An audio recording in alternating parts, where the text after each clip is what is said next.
Seems a lot of people new to mythology think that either there is a perfect canon in which everything in a set mythology lines up, so with Greek mythology everything should line up perfectly. No, different poets and prose writers have different views and interpretations. All are fair interpretations, unless of course you're Ovid, in which case go fuck yourself. The others believe that each story happens on its own.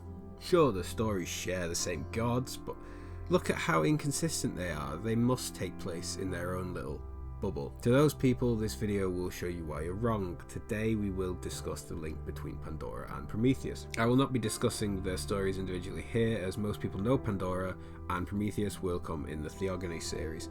So how are they linked then? After the Titanomachy, Prometheus and his brother Epimetheus were given the task by Zeus of creating life on Earth.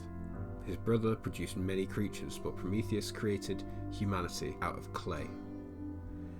You know there's a story here, and we can get to it in another video, but all you need to know for right now is that at some point Prometheus stole fire from Zeus and this angered him, so he punished Prometheus.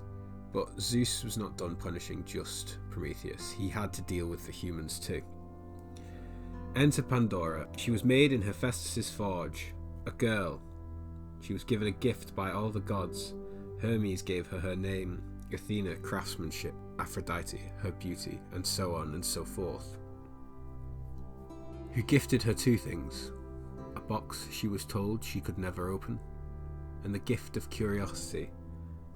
Much like getting ready to throw a fistful of shit at an unprotected fan, this could only end one way. How is this a punishment for humanity? She was given as a gift to Epimetheus, and Prometheus told his brother not to accept any gifts from Zeus.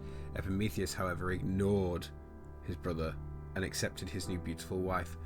Pandora would sit in her new home, a god for a husband and a palace for a home, but she was never truly happy.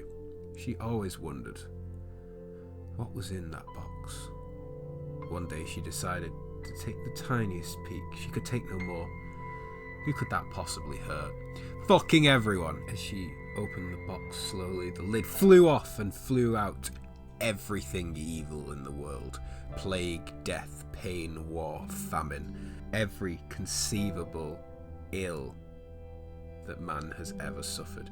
And with these released on the world, the punishment for humanity was fulfilled.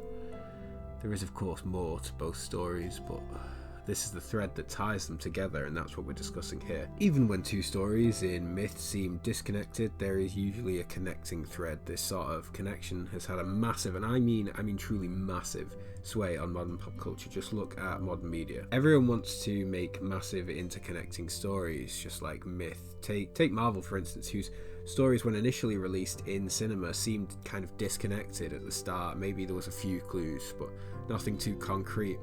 And as the MCU truly grew, these threads were revealed. Also, massive franchises like Star Wars have lots of multimedia sources of stories that all interlink.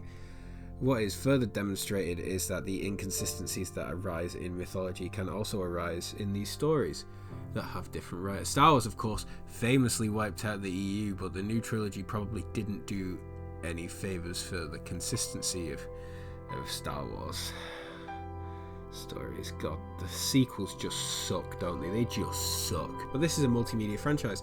In Marvel, we have distinct different canons, so the comic canon is different from the MCU. Even with it just being in cinema, the MCU does develop its own inconsistencies.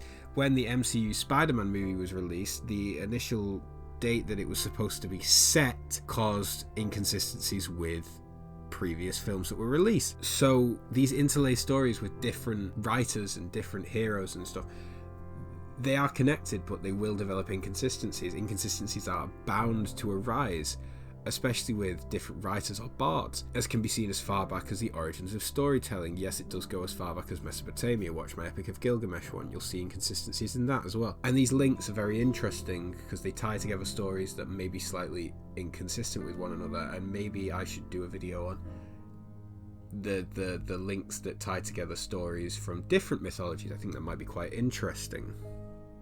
But anyway, that was the link between Prometheus and Pandora and how it has influenced the modern world.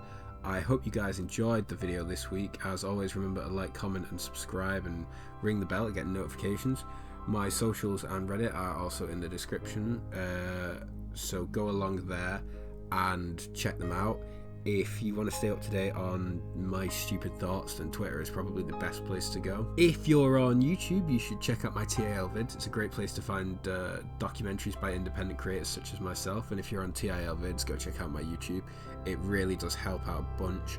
And as always, I will see you next week, babies.